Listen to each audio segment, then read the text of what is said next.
Okay, since our channel was got hacked into and all of our accounts got hacked into, we're on this new platform now, and so we will be re-uploading some of our older shows. The show that you're about to see right now, and this is our trip down memory lane. Y'all might not realize Metis Warrior started because CBC and APTN refused to cover the corruption within the Metis organizations. So then, bam, we formed. So this show is from April of this year, 2020. And so, yeah, this is a very interesting show. It's still relevant, and you need to take a look at it. If anybody needs to get in touch with us, our Gmail account, our email account is MediaGroupMW@gmail.com. Please send us an email if you would like to get in touch with us.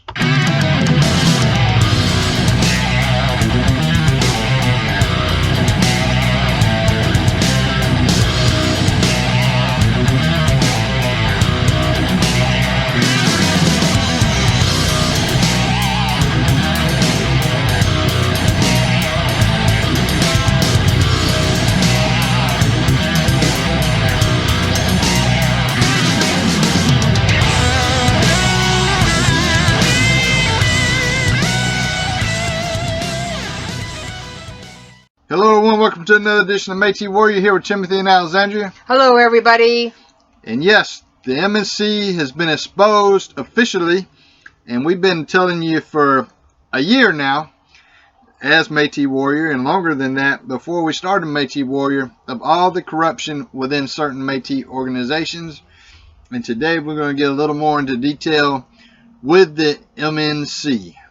And before we go into today's show, and this is very, very important, this key word is transparency. And you're going to see a screenshot, but I'm just going to read you some of the items that are very important with transparency. Being honest, providing easy access to data, sharing relevant information, communicating clearly, being upfront, not hiding relevant data, providing open feedback, and creating a shared understanding. So you'll be able to read all of that yourself. So that is super, super important. And today we're going to be discussing the MNC financial review, and this you're going to also see a screenshot of the official MNC press release pertaining to this federal financial review. And we know that Gudon has been all over social media, or all over the internet, let's say, claiming transparency. There is no transparency. Obviously, they will be transparent on, let's say you have 100 items that are in question. If they're transparent on one item, that leaves 99 items that are in question. And so even the items that they're stating that they are being transparent on, they are indeed not being transparent, and their corruption is very evident. Well, when you read at your own leisure the MNC press release, they specifically say that they are baseless allegations of a former disgruntled employee. So that's what those allegations are based on. And you're also going to see a screenshot, and Timothy just mentioned about Will Gudon all over social media. You're going to see in his own words where he's saying, and we use the terminology because the MNC in their press release used the terminology review. And this particular screenshot from Will Gudon uses the word audit, and you'll see a picture of it, but he says that the audit was very thorough and is finished, and absolutely no evidence to substantiate claims of wrongdoing whatsoever. But wait for this, folks, you're not going to believe it. He says, I'm sure the 3 presidents will soon issue an apology. So he's poking Yeah. again. He cannot leave these 3 presidents. So we're getting mixed messages, a lack of transparency right from the get-go. And let's understand, the people that they're calling disgruntled employees are probably not disgruntled in the method that he would say that they're disgruntled. They're probably just pissed off that these organizations that they had faith in are actually corrupt to levels that they seen was unsatisfactory to their personal morals that they have in their life. And for him to get up there and ask for an apology from the 3 presidents, well, we're going to look into it. I don't know what the hell paperwork or review paperwork or audit, whatever you want to call it, paperwork he looked at. But I can guarantee you it's not the same paperwork that we seen, because I don't know how you can demand an apology. And when you're talking about it was a thorough investigation, we understand that hard copy files were not shown. We understand the scope limitations of that investigation and all the missing documents as it is actually listed in the paperwork from the guy that did, from not just the guy, but from the organization that did the review. So again, in this first screenshot from Will Goudon, he is using the word audit, and he has a screenshot of the picture of the MNC financial review. So what is it, folks? Is it a financial review or is it a financial audit? And here it takes a lot of balls for somebody on social media to ask or anticipate that 3 presidents will be issuing an apology. And so, no, I would disagree with that. I don't think it takes a lot of balls. I think it shows and reflects his stupidity to the highest level. But then you're going into the next day or hours later, you're going to see another screenshot from Will Goudon saying that the MNC has nothing to hide following, and listen to this terminology very closely, politically motivated audit. So now he's saying it's a politically motivated audit, folks. And then you're going to see a screenshot from APTN dated April 24th, 2020, again saying it's a politically motivated audit, folks. And before we get more into this review, audit, these terms seem to be interchanged. It's confusing.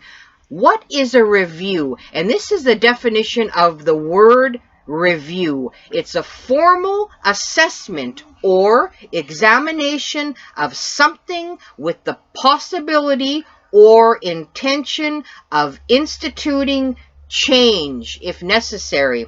And an audit, the definition of audit is an official inspection of an organization's account or an official financial examination of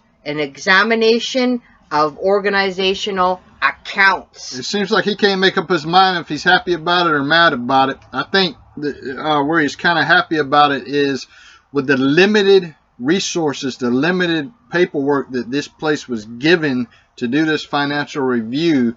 With that limited paperwork, they cannot see anything wrong with the IT.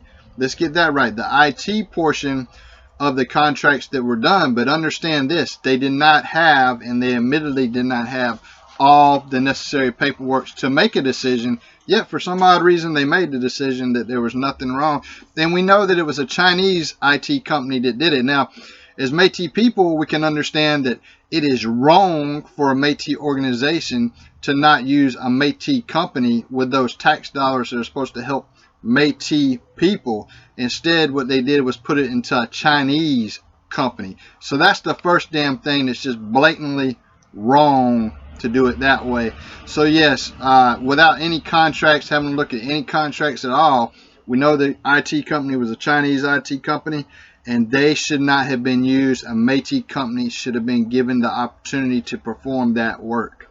But before we go into more of the financial review, you're going to see in a screenshot, and these are from the words or from the mouth of David Chartrand, and you're going to just almost fall off your chair, and I quote, "At the same time, we believe strongly in transparency and accountability and are pleased that the cloud of suspicion cast by the unfounded allegations of a former employee has been lifted." Nope, it has not been lifted. I'm going to tell you that.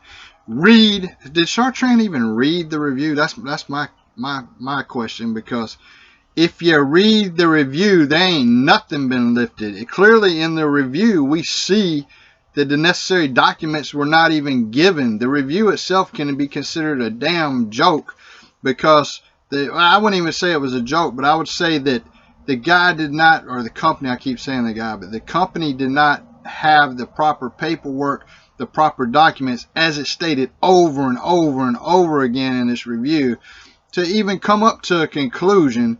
So how did they come up with this conclusion? And you know, throughout the review is listed many areas of concern, which we will talk on. But in this same article, Chartrand contradicts himself, where he also goes on to say that David Chartrand is blaming ongoing infighting within the MNC.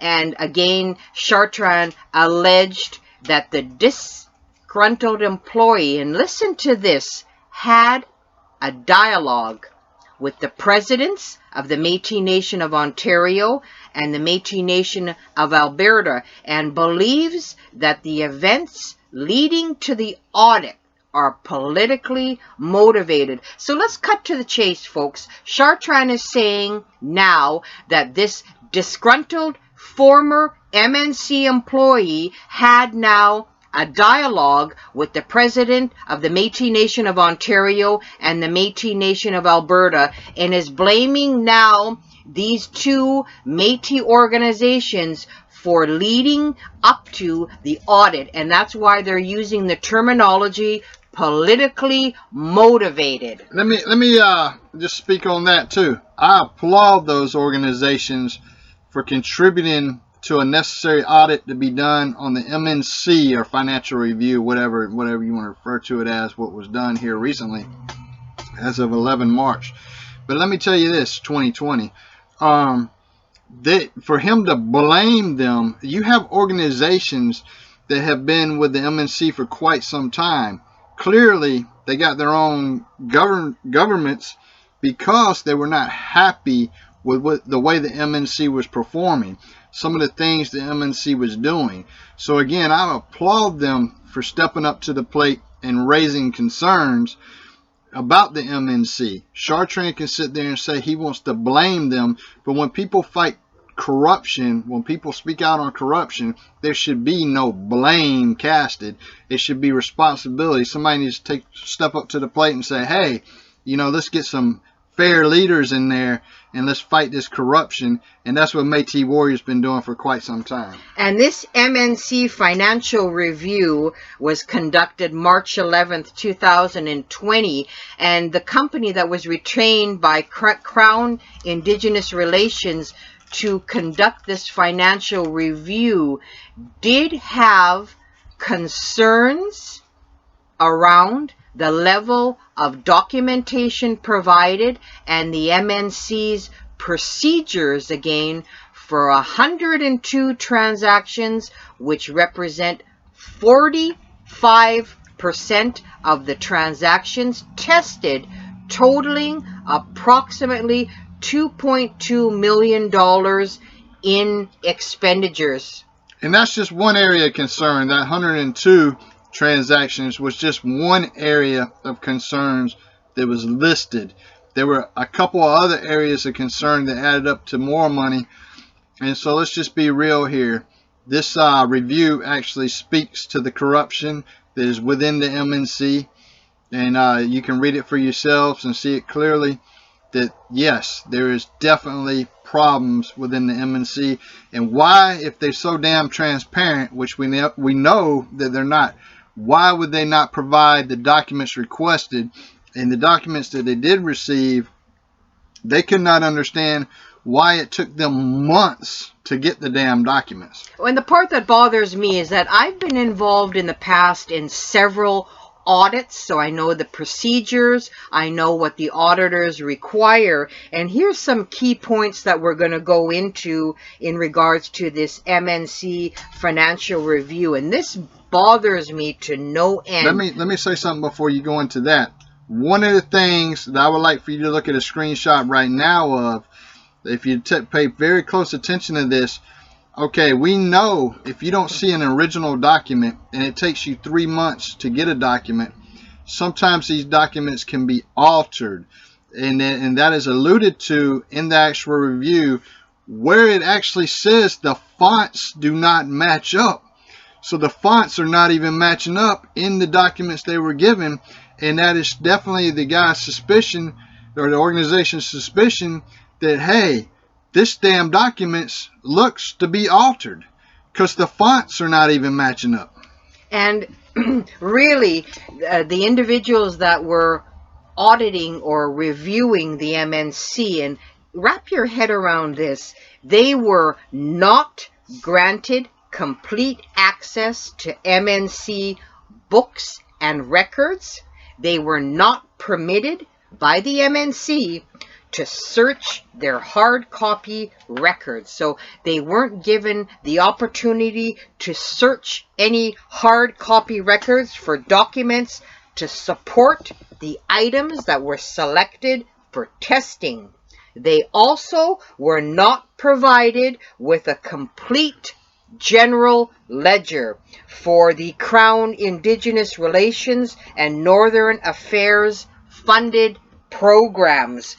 And the review really relied on info that was provided by the MNC. And again, the majority of the records were only in electronic form. An electronic form, and they did have some documents that were given to them incomplete. They say they were incomplete, and they had concerns there. They had concerns with the fact that the fonts did not even match up, which is insane, because you had 3 months to alter those documents and basically provide fraudulent documents for the financial review by doing your little altercations there. So it's a little funny that you couldn't even get the font types right. But how is that transparent? How is Chartrand happy about transparency? If they didn't have nothing to hide, why in the hell wouldn't they give them the original documents and the hard copies? And some of the areas of concern that were raised by Ernst & Young really revolved around contracting, consultants, and relative parties, and our old favorite travel costs. And here's the thing about the travel costs. They cannot say for sure about the destinations or the purposes for the travel. All that's in question. And in regards to travel costs, they tested $1 million in travel costs during the period of this review. And the period of the review is 2015 to 2016, 2017 to 2018 fiscal years. And the MNC had no corporate credit card. Travel expenditures, which is airfare, accommodations, meeting space, were purchased by on credit cards held by consultants. Now let's understand this. If you have a corporate credit card, right, everything's going to be there. Like all your expenditures, all what you're paying for, it's all going to be listed in the corporate account. So why would they have a corporate credit card? And here's the way that they were doing this, okay, and it's listed in the report.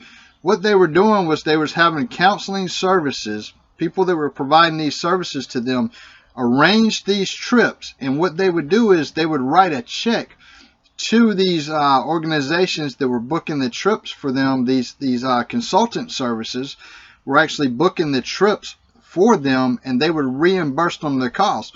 However, if you look at the review, there's no way to determine if those reimbursements were even for the trips or for what they were even for, because there was no corporate account and no corporate credit card, I should say.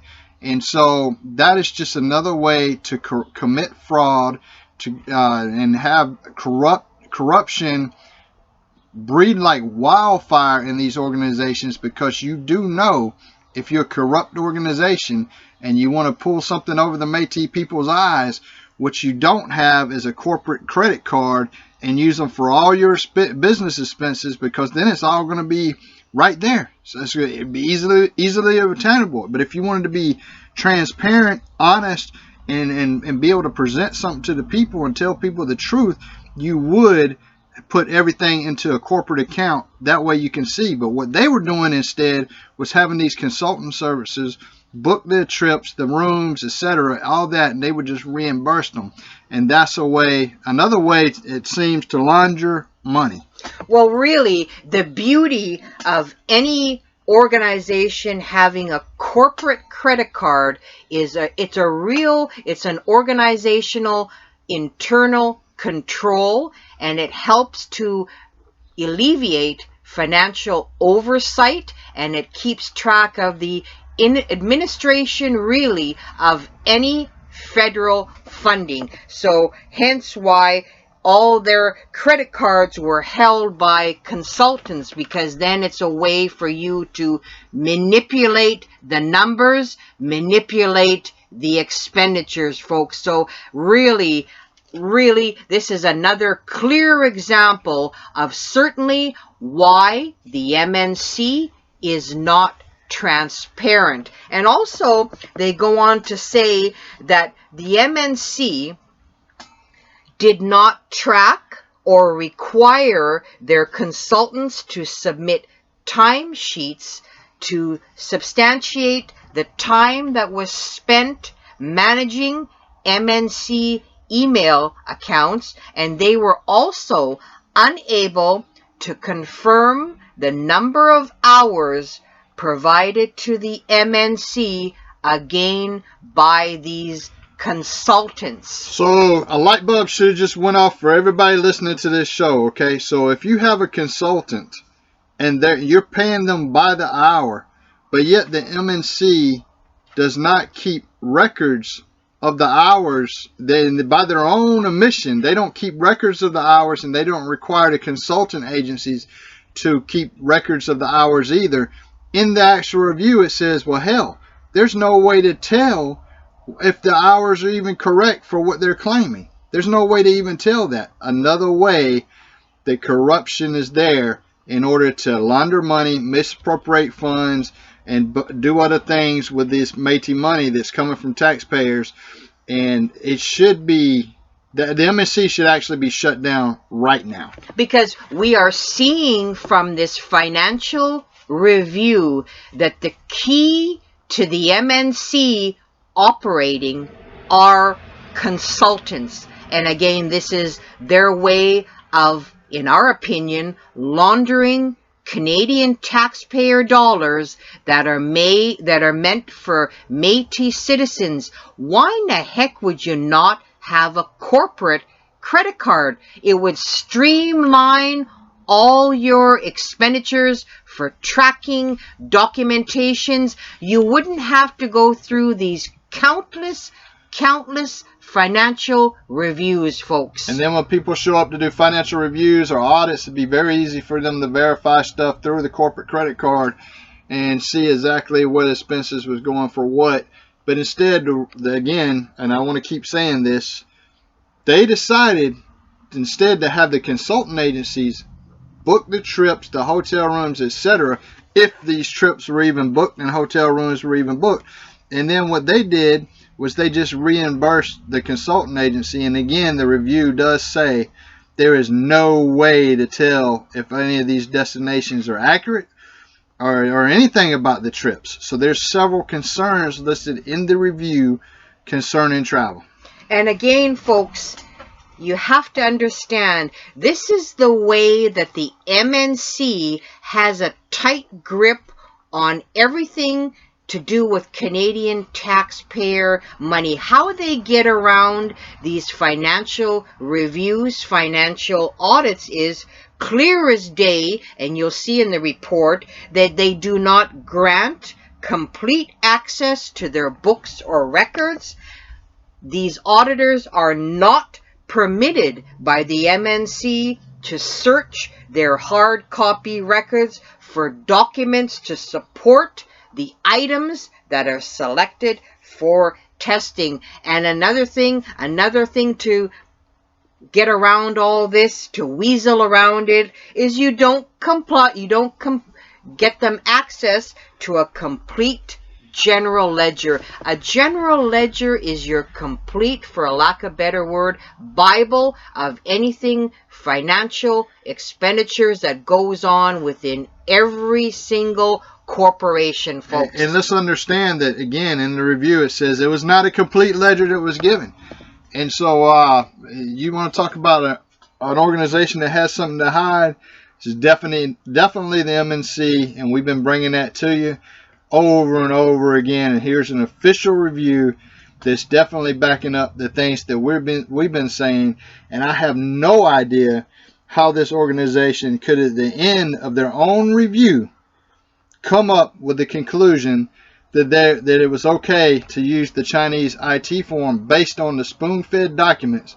That they even admitted it was spoon-fed documents that they were being given through the MNC, not complete documents, not hard copies.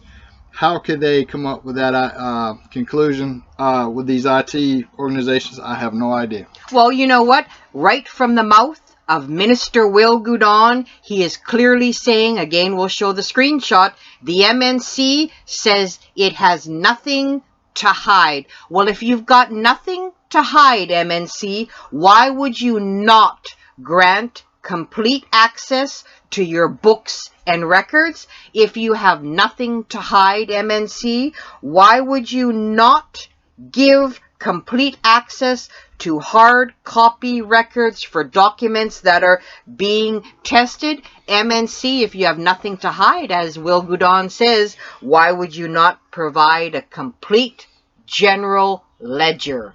Will Goudon clearly could not have read the damn review. Could he have read the review? I think he only read the summary of the review, where they came to the conclusion that, oh, okay, well, based on all the spoon-fed documents, yeah, it was okay to use this IT. And it was not, because blatantly they used a Chinese IT service, which, you know, who knows what kind of deal was made for that summary to even come out. Because if you read the whole review, we see over and over again the problems listed in the review. So I am a little concerned with the final conclusion of that review, because if you read the whole paperwork, read it, all the review there's clearly, and then by their own admission, paperwork that has font changes. They have no access to the actual paperwork. Took them months to get the paperwork they requested. They were spoon-fed paperwork, but yet they came to the conclusion it was okay to use this Chinese IT service, even though there is no documentation on actual time written down anywhere. And I forget the amount of money that they were paid, but there's no actual documentation to back it up. Well, you know what? The funny thing is, Ernst & Young recommended that the MNC update policies and procedures around the payment process, procurement, signing authorities, expense reimbursements, including travel. MNC recently has updated their website, so if you can spend the money to update your website, you can spend the money to modernize your payment processes in regards to expense reimbursements, travel, etc. So get into the modern age. Stop giving the power to consultants and do your business practices transparent and accountable. And let's understand this. If you're a leader of a Metis organization And the consultant firms and the IT companies you're using are not Metis companies. And if you have the option, now if you don't have an option to use a Metis company, that's one thing. But do not tell me there is no Metis IT companies out there, because that's a damn lie. There's a lot of Metis IT companies out there. There's Metis consultant firms out there. And so why has these organizations chose? And I'll tell you why, because I'm asking the question I already know the answer to. The reason why they choose to use non-Metis companies is because they don't want the Metis people to know, because the Metis people knows that the Canadian government's giving these tax dollars for these businesses. So if they use a non-Metis company, it's easier for them. Let's say, all right, let's give a scenario here. I'm going to use a Chinese IT company, and I'm going to pay them X amount of dollars. Let's just say $100,000 for a month's worth of work. But I'm going to tell them, hey, you're going to give me back 50 grand of that. Now, this is a Chinese IT company. So, you know, these is ways for corruption, get bonuses back, get money back, and put it into their dirty little pockets, into their dirty bank accounts. Well, you have to remember, too, this Chinese IT company also is the director of Metis N4 Construction. So you have this individual that is also running several other companies, switching hats between the MNC and the MMF. So certainly it's just another way of siphoning, laundering Canadian taxpayer dollars, so they ensure that the MNC and the MMF continually line their pockets. And let's understand this. The tax dollars that are going to the Metis organizations are supposed to help Metis people. It's not supposed to help the Chinese. It's supposed to help Metis people. But the Chinese IT thing, that's just one thing. Will Goudon was clearly happy about the conclusion for that one thing, the IT thing, where this organization said, well, according to what they see, and we know they admittedly didn't really see a lot, that they said, well, they come to the conclusion that it was justified for them to use this company. And we Metis people know that that's just not true. And so, you know, I think where Will Goudon jumped the gun at was he was happy when he first seen that. But then when he went back and reread the whole thing, he realized, hey, this actually exposes us. This shows that we were not transparent. This shows that we were hiding files. And this shows clearly that it's listed. The fonts are different on the damn forms. And so if you're altering the forms, or you're altering documents, and you use the wrong font type, that would tell me that they were doing it on two different operating systems, that obviously one system may not have had the same font type as the other system. Who knows how they actually committed that fraud. But clearly there's fraud available, and let's go into it a little bit more. And we're going to sort of end the show. So a lot of you know that the MNC and the MMF have been playing the blame game, attacking the Métis Nation of Alberta, Métis Nation of Saskatchewan, and Métis Nation of Ontario. They're really using those three organizations as scapegoats for anything that is going on, and I really think it's appalling, and it really shows the Métis citizens that the MNC and the MMF truly do not have the best interests of the Métis citizens at heart. They are using those three organizations as scapegoats, and we all know that the MNC was expected to hold its annual General Assembly this week, and the AGA was to be the focus of a teleconference on Thursday. But a spokesman for the MNC says the teleconference did not happen. And again, here is the blame game. Did not happen because the Métis Nation of Saskatchewan and the Métis Nation of Alberta presidents refused to participate without the Métis Nation of Ontario. So now they're blaming them again why the annual General Assembly didn't take place this past Thursday. The blame game needs to go straight to the MNC and for all the corruption there.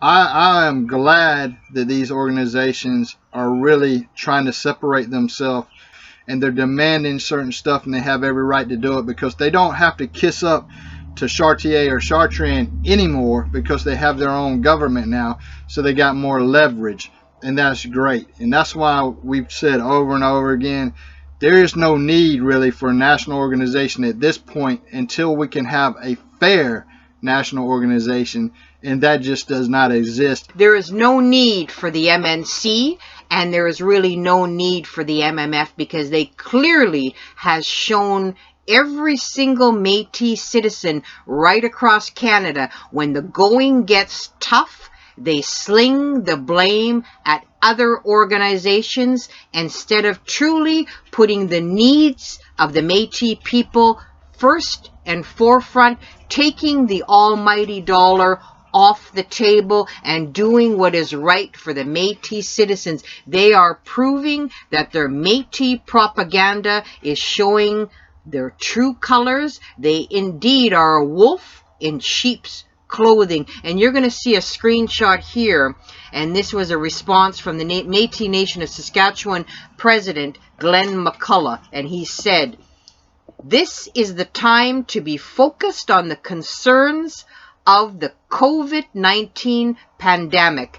As a government, the Métis Nation of Saskatchewan focus has been and remains on the health and safety of our Saskatchewan Métis citizens with the COVID-19 pandemic, and not on the sins of politics." End of quote. You're damn right. And wouldn't it be great if Chartrand felt the same way about the Manitoba Métis? Because let me tell you something, this whole deal with Non-Such Brewery, man, we really were not going to go too deep into Non-Such Brewery. We were kind of hoping that they were going to do the right thing, but it seems like we have no option at this point. And so we're going to have to look into this a lot harder with this brewery, because there is no antibacterial lotion right now coming out of this brewery. We know that.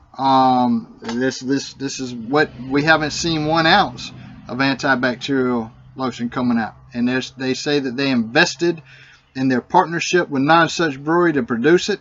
And if Chartrand felt the same way as they do in Saskatchewan, wouldn't that be great if the Métis could actually receive some great help in Manitoba? Well, the issue of hand sanitizers that they were going to give out to the elders and homeless was mentioned way over a month ago by it was actually in the Le Métis newsletter from the MMF, saying that they were in partnership. And wrap your head around this. This was over 1 month ago, and we have insider information where this sanitizer has not even begun the beginning stages. So when is this free sanitizer going to be available to the elders and the homeless? If you're running a brewery company, you've got the basic setup equipment already on site. So is the sanitizer going to be available when COVID-19 is over? Or what was the real motivation behind this investment in Non-Such Brewery Company? And due to our overwhelming request to research this brewery a little harder, we now have no option but to do it, because guess what? They have not done what Chartrand said they were going to do. Now maybe Chartrand and the MMF were actually blowing smoke. Maybe there was no agreement with this brewery to the extent of what he was saying, and so maybe somebody from the brewery can actually either confirm or deny that.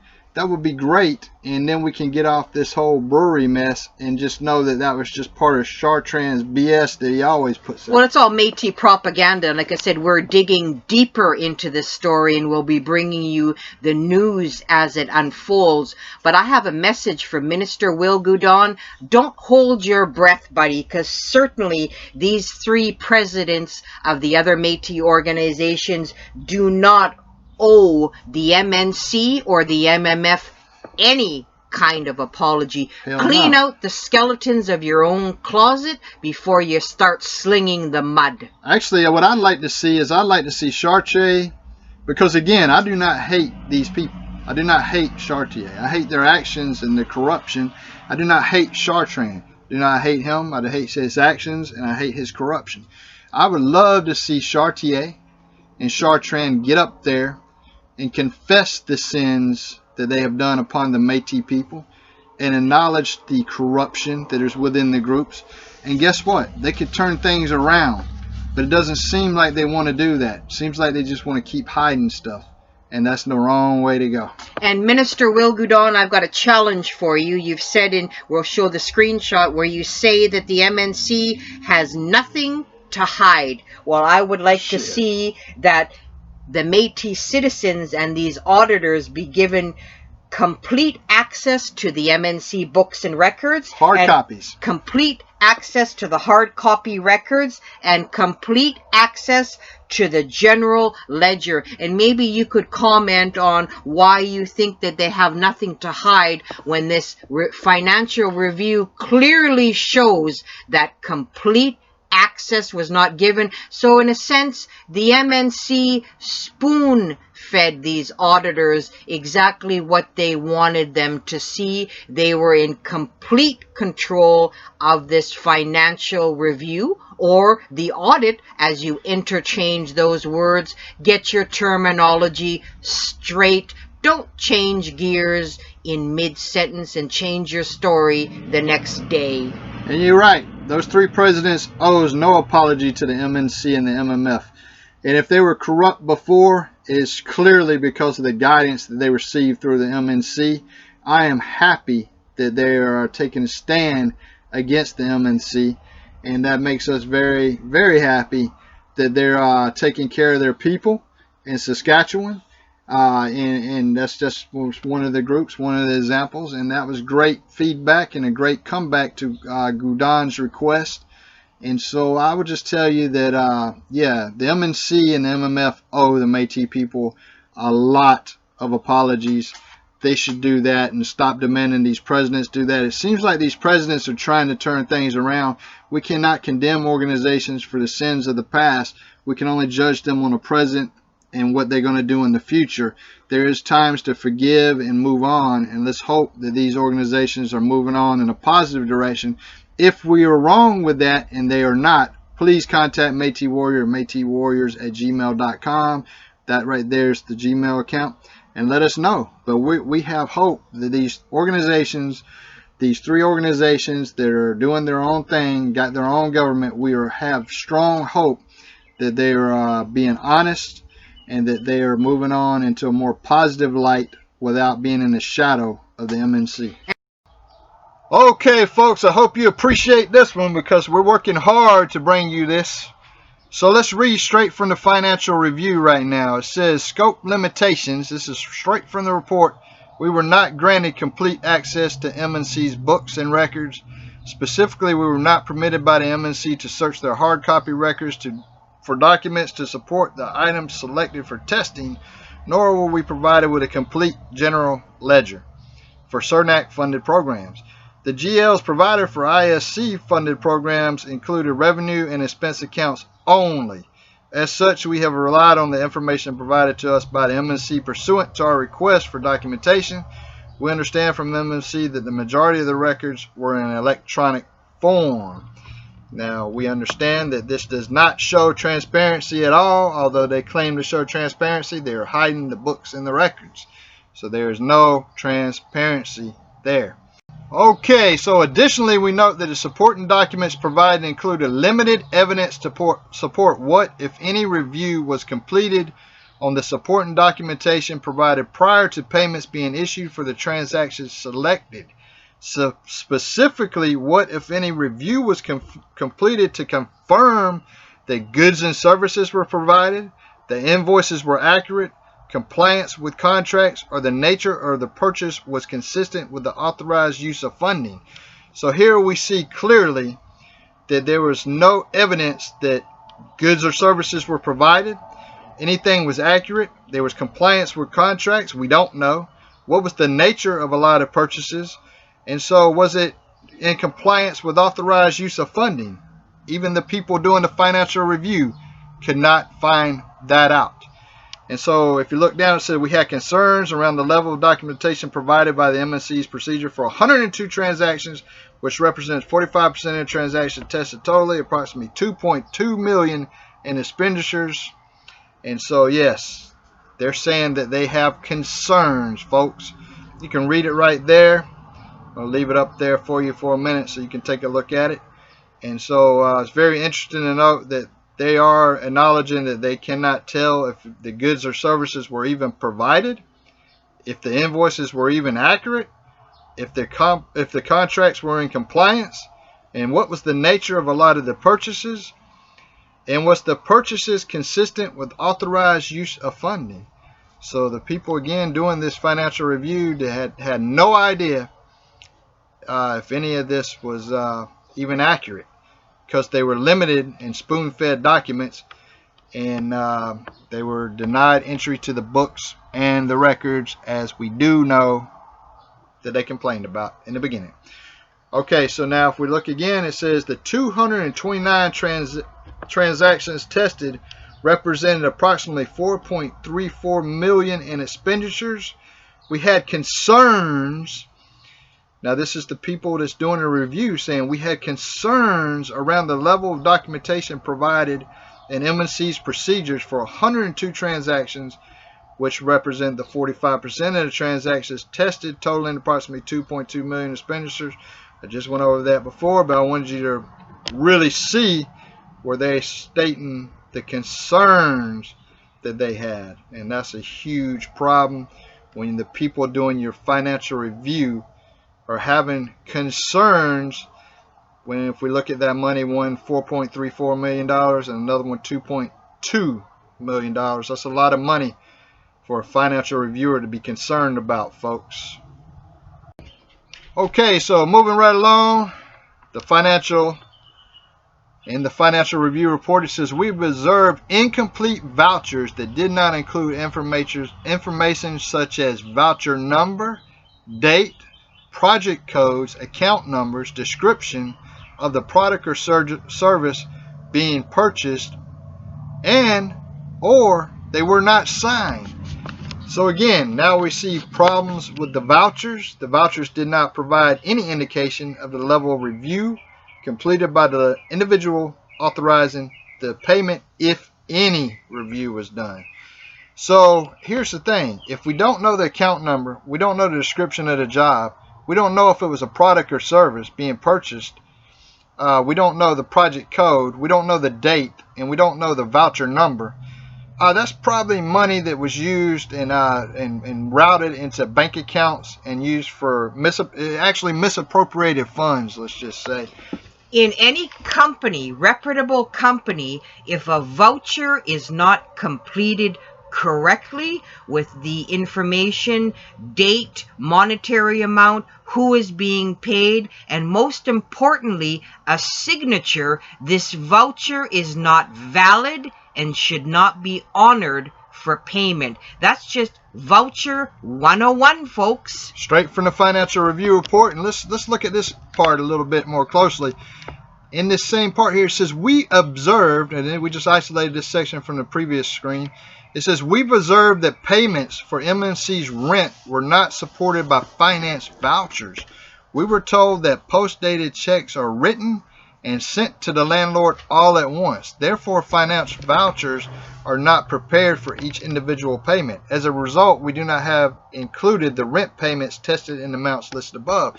Now, if you listen to Métis Warrior at all, you would have heard eventually in one of our past shows us talking about the corruption of how the MMF rents from the MNC and vice versa, and the corruption on rental properties there.